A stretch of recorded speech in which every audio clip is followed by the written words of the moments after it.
Do you have unknown risk in your bond funds? I'm going to share with you a text I got from a friend. He goes, hey, do you know fund accounting well? One of my clients holds a PIMCO fund. About 30% of his distribution this year was non-taxable, but yet its NAV, the price, the net asset value, remains the same from December to January.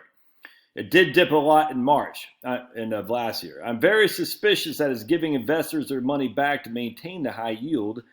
And that's published on Morningstar, and it's the only reason I haven't told my client to get out. Are you fluent in these terms? All right, so let's look at this fund. Hold on a second. We're gonna look. Let's start with. Let me pause real quick. First thing, I always go to Yahoo Finance. I like it.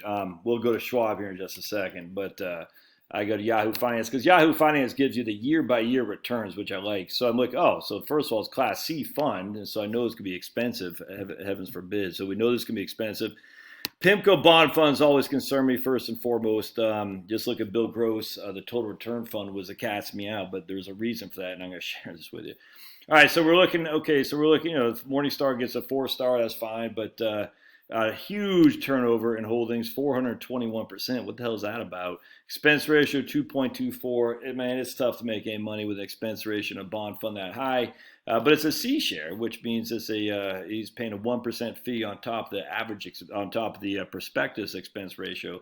So basically, the cost to run the fund is about 1 to 1.25, and the fee on top of that, it's just going to be tough to make any money in this fund. So anyway, we got 2.24% expense ratio is yielding 3.62. Now that is net of the expense ratio, so that's all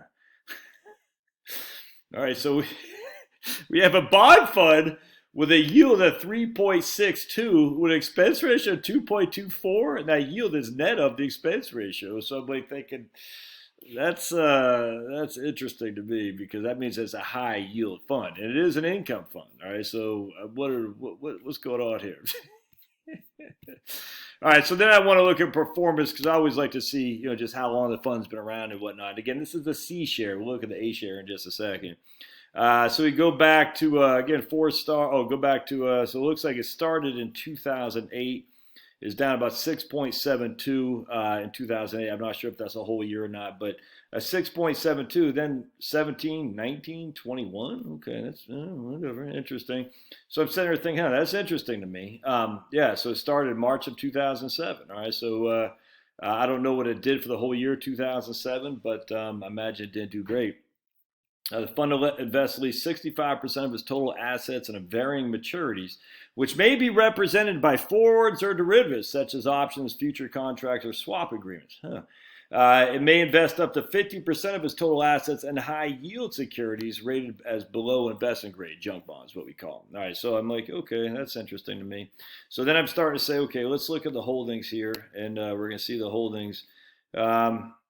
Interesting. So we got real estate, financial services. Okay, interesting. Duration isn't very high. So again, you got to be careful. There's a lot more going on here than you're going to think. Because normally you look at duration and maturity as risk to the bond fund. All right, so we got 51% in stocks and 38% in cash, and yet they got real estate and financial services. All right, that seems odd to me. Communication services. I'm like, yeah. Treasury note, they got futures. The biggest holding a 10-year future treasury note. That's interesting. All right, so this whole thing, look, I know PIMCO bond funds, so I'm somewhat, what's the word I look for? Suspicious is too strong a word, but I'm like, okay, so that just seems kind of odd. What else I want to see here? Did we already look at profile? I think we did. Hold on just a sec. Yeah, the expense ratio is too high. All right, so let's look at the A shares. The A shares is PONAX. And the A shares will have that 1% fee with taken off. So we're going to see expense ratio here of, right here should be on this, 1.49. So basically 75 basis points is the C share. So here you can see, so the difference in the yield between the C and the A shares is by the expense ratio, 4.35. Does that make sense? So if we see 4.35 with a 1.49 expense ratio, we go back one to the C share, we're going to see a yield of, was it 3 point something, 3.6, something like that.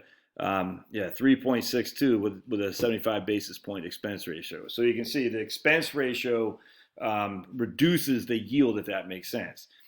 All right, so what does that tell you? That tells you 3.62 We'll just add 200 basis points. So this is paying about 5.62, which means it's a high yield fund first and foremost.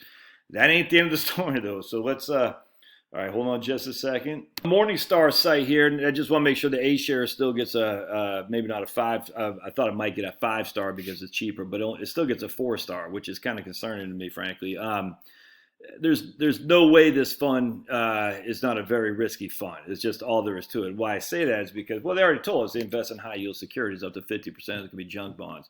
On top, they got swaps, derivatives, and options in there too. So a lot of more than just buying a bond, if that makes sense. So it's more than just a bond fund. It's an income fund. They're trying to get income. I get that. The expense ratio being that high, yields being that high, tells me there's a lot of junk in here for sure. So let's take a gander, shall we? All right, so we got, whoa, wait a second here. What?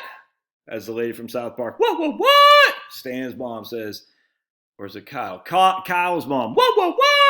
How does it got 119% of his holdings in cash? How does it got 181% of his holdings in fixed income long? Well, because it's shorting. It's leveraged to the hilt, man. Look at that. It's got 112 billion in short, 95 billion short in cash. It's got 181. Is it billion or million? What was the total asset base? Hold on a second. Let's go to portfolio. Where's the asset base here? All right, we'll go back. But anyway, what? So they got net 68% fixed income, 25% cash. That's net, but they got 181. I guess percent in long, 120% long. That's 300% minus their 200% short. That means it's like a triple leverage. If that doesn't scare the living bejesus out of you, nothing should. And so in this regard, all these other methodologies of risk are irrelevant. Duration, maturity, that doesn't mean anything, man. Weighted price, that just means it's trading a 5% premium to the par value. I'm sitting there thinking, whoa. Wow. Does anyone know what they're buying when they get this? I guarantee they don't. All right, so now let's just look at Schwab, and you can see the percent short. I guess that's percentages, excuse me. So we got 146% long, 112% short, 33% net. I mean, they got U.S. is 84% U.S. long bonds. They're short 8% long, and they're shorting. And this is a multi-sector bond average, but I mean, I can't even follow this. All I see is they have 112% of basically their portfolio is 100% leverage or something like that. I mean, it's just this huge amounts of exposure. What was the assets on this again? Do we see assets on this guy? Let's go to summary. I think it was like 314 billion, wasn't it? What the hell are the assets? Right, yeah, $133 billion. With a portfolio turnover of 421%. Now, look, why is Morningstar giving that a 4-star? What's the category of this fund here? It's a multi-sector bond, but I mean, yeah, right there. Multi-sector bond category. I mean, cheese, Louise, and blue cheese, man. Inverse fund right there. It's not inverse. And leverage fund? No. I don't get leverage fund. Typically use derivatives to attempt to multiply the returns of underlying index each day or month. These funds trade much different than other mutual funds, but it says it's not a leveraged fund. But what else could it be? These funds are not appropriate for most investors. The initial investment is only $100. I mean, ugh.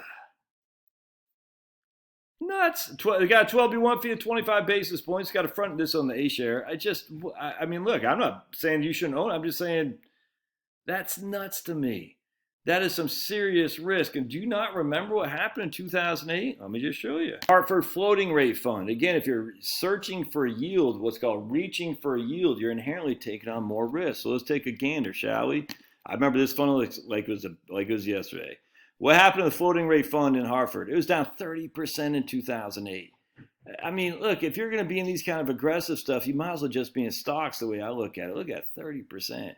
No bond fund should be down 30% and come back 43% the next year. That doesn't make any sense. So Be aware of the risk of your bond funds, man. I'm telling you. And just because Morningstar gives it 4 stars doesn't mean they're giving it 4 stars for the risk. They're just giving it 4 stars, I guess, relative to the rest of the sector is competing against.